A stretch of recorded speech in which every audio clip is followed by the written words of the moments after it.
Welcome students. आज हम करेंगे 10th क्लास NIOS पेंटिंग जिसका कोड है 225। ये आपके प्रैक्टिकल एग्जाम के कुछ क्वेश्चंस होंगे जो आपके प्रैक्टिकल एग्जाम में पूछे जा सकते हैं।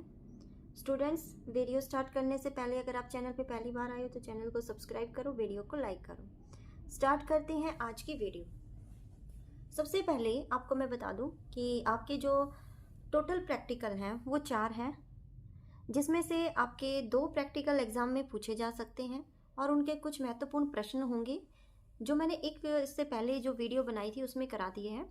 और आज मैं उनके जो प्रैक्टिकल में से एक प्रैक्टिकल के कुछ इंपॉर्टेंट क्वेश्चन होंगे, जैसे उनके उद्देश्य कि वो प्रैक्टिकल किस वजह से बनाया है, वो मैं क्वेश्चन लेके आई हूँ। तो आप देखेंगे सबसे पहले वस्तु चित्रण के उद्देश्य। ठीक है, तो आपका पहला प्रैक्टिकल है वस्तु चित्रण, जिसमें आपने क्या किया है, वो जो आपकी एक बुक है, बुक के ऊपर आपने एप्पल बना के रखा हुआ था, वही वाला ये चित्र है। तो ये क्यों है, इसके उद्देश्य क्या है, इससे जो छात्र है या जो पेंटिंग करने वाला है वो क्या सीखता है। पहला है परिदृष्टि के बारे में जान सकेगा छात्र, छाया व प्रकाश को सही रूप में पहचान सकेगा। ठीक है, क्योंकि देखो छाया क्या होती है और प्रकाश क्या होता है, दोनों अलग अलग चीजें होती हैं। तो वस्तु चित्रण के माध्यम से वो इन दोनों में डिफरेंस करना सीख जाएगा। वस्तुओं के आकार का नाप व अनुपात दर्शाने में सक्षम होगा। ठीक है, जब कोई भी ड्राइंग बनाता है तो उसका जो नाप होता है वो, और साथ में उसका अनुपात कितनी, उसकी लंबाई चौड़ाई जो भी देखना है वो करने में सक्षम हो जाएगा। उसके बाद है हमारा 4th है रंगों को सही तरीके से उपयोग करना सीख सकेंगे, और उसे पता चल जाएगा जब ये पेंटिंग करेगा कि ये जो फर्स्ट वाला आपका प्रैक्टिकल है इसमें कि कलर का कैसे उपयोग करना है। ठीक है, तो ये इतना मुश्किल नहीं है, तो धीरे धीरे आप इसको करोगे तो आपको समझ आ जाएगा। लेकिन जब आप इसके उद्देश्य को साथ में लेके जरूर चलना। मान लो आप पेपर देके आपने अपना प्रैक्टिकल जो है रिटन एग्जाम कंप्लीट कर लिया और उसके बाद आप वाइवा के लिए गए, तो आपसे पूछा जा सकता है आपने ये बताओ जो पहला वो चित्र बनाया था वो कौन से प्रैक्टिकल का था, तो आप बताओगे कि वो वस्तु चित्रण था। ठीक है, उससे क्या फायदा होता है, वस्तु चित्रण होता क्या है, तो ये क्वेश्चन आपको याद करना जरूरी है। दूसरा देखते हैं, सेकंड होगा हमारा प्रकृति चित्रण।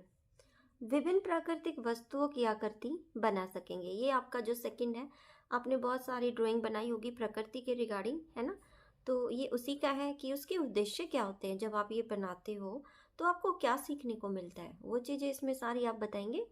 तो सबसे पहले देखो, विभिन्न प्राकृतिक वस्तुओं की आकृति बनाना जो है वो सीख सकेंगे। जैसे मान लो आपने पहाड़ बनाए हैं, ठीक है, आपने झरने बनाए हैं, आपने नदियाँ बनाई हैं, तो वो सब आकृतियाँ जो है इसके अंदर प्रकृति चित्रण के अंदर सीख लेंगे।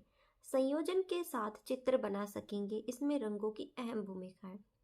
संयोजन का मतलब जैसे आपको एक चित्र का दूसरे चित्र के साथ, जैसे मान लो आपने नदियाँ बनानी है और पहाड़ बनाना है, तो उन दोनों का संयोजन कैसे करना है, कैसे उसको दर्शाना है, वो भी आप सीख पाएंगे।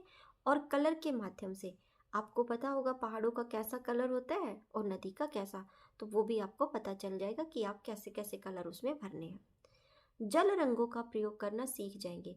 अब हमारे जो जल रंग होते हैं उनका भी प्रयोग करना इसके माध्यम से सीख जाएंगे। ठीक है, आगे देखते हैं, चित्र संतुलन को ध्यान में रखकर एक चित्र बना सकेंगे। ठीक है, यानी कि अगर आपके माइंड में कोई चित्र चल रहा है कि मैं ऐसे वाला प्राकृतिक चित्र बना सकता हूँ, तो वो उसका संतुलन दिमाग में रखेंगे और उसका जो है फिर आपको एक चित्र बना लेना है। ठीक है, नेक्स्ट हमारा जो तीसरा प्रैक्टिकल है वो रहेगा मानव व पशु आकृतियाँ। ठीक है, मानव व पशु आकृतियाँ चित्र, ये आपका प्रैक्टिकल नंबर 3 है। तो आपने बनाया भी होगा मानव आकृतियाँ, और मैंने आपको वीडियो भी इससे पहले वाली वीडियो में दिखाया भी था कि कैसे करना है। तो सबसे पहला क्वेश्चन है शरीर की बनावट, नाप, अनुपात के बारे में जानकारी। जब आप कोई भी मानव चित्र बनाते हो या पशु चित्र बनाते हो तो आपको पता होना चाहिए कि शरीर की कैसे बनावट करनी है, उसका कितने अनुपात में करना है। ठीक है, दूसरा है सरल रेखा चित्रण को बनाना। साथ साथ आपने देखा होगा आपकी पेंटिंग के जो आपकी पेंटिंग की जो बुक है उसके अंदर क्या है कि चित्रों के माध्यम से एक एनिमल बनाया गया है, सर्कल बनाए गए हैं, कुछ रेखाएं बनाई गई हैं, तो वो आपकी पेंटिंग की बुक में मिल जाएगा। तो उसमें क्या है कि वो चित्रों के माध्यम से आपको बताते हैं। तीसरा है स्केच बना के सीखना। स्केच के माध्यम से भी इसी के अंदर बताया गया है कि आपने कैसे कैसे उस चित्र को बना लेना है। ठीक है। फोर्थ है हमारा रेखाओं में गतिशीलता लाने में सक्षम। अब रेखाएं जो हैं उनको कैसे गतिशील करना है वो चीज़ें भी। तो स्टूडेंट्स ये देखो 3 प्रयोग थे आपके जो कंप्लीट हो गए हैं, और इनके बारे में एक एक 2 लाइनें ज़रूर याद कर लेना, ताकि जब आपका वाइवा हो तो आपका अच्छा वाइवा जाए और आपको अच्छे मार्क्स जो है प्रैक्टिकल में मिल जाए। नेक्स्ट देख लेते हैं प्रैक्टिकल नंबर 4। अब देखिए हमारा 4 जो प्रैक्टिकल है वो है संयोजन, कंपोजिशन। ठीक है। कंपोजिशन के अंदर क्या है, किसी कागज पर 2 या 3 वस्तुएं या उससे ज़्यादा आकारों को ढंग से करना। ठीक है। अपने जो लास्ट प्रैक्टिकल है उसमें कागज जो है उसकी कटिंग कर करके शेप्स बना बना के वो लगाया होगा, तो ये वाला है। पेंसिल से छाया और प्रकाश दिखाने में दर्शाने में सक्षम। पेंसिल से छाया और प्रकाश अलग अलग चीज़ें हैं, उसको दर्शाने में सक्षम करता है, ये बताता है। किसी विषय वस्तु को अभिव्यक्त करने के लिए आवश्यक स्वरूप और रंगों का प्रयोग कर सकेंगे। अब मान लो कोई विषय यानी कोई वस्तु आपने दिखानी है, तो रंगों का बहुत ज़्यादा महत्व होता है। रंगों के माध्यम से ही हम उस चीज़ को दर्शाने की कोशिश करते हैं। ठीक है। तो ये हमारे जो स्टूडेंट्स 4 प्रैक्टिकल थे जो मैंने अभी आपको बताए, और आपने ये अच्छे से याद करके जाने हैं इनके थोड़े थोड़े इनके बारे में। और 4 प्रैक्टिकल है, चारों का अच्छे से याद करके जाओगे ताकि आपके अच्छे मार्क्स आएँ। स्टूडेंट्स अगर वीडियो अच्छी लगी हो तो वीडियो को लाइक करना, चैनल को सब्सक्राइब करना। कल फिर एक नई वीडियो के साथ मिलेंगे, तब तक के लिए बाय। Thanks for watching.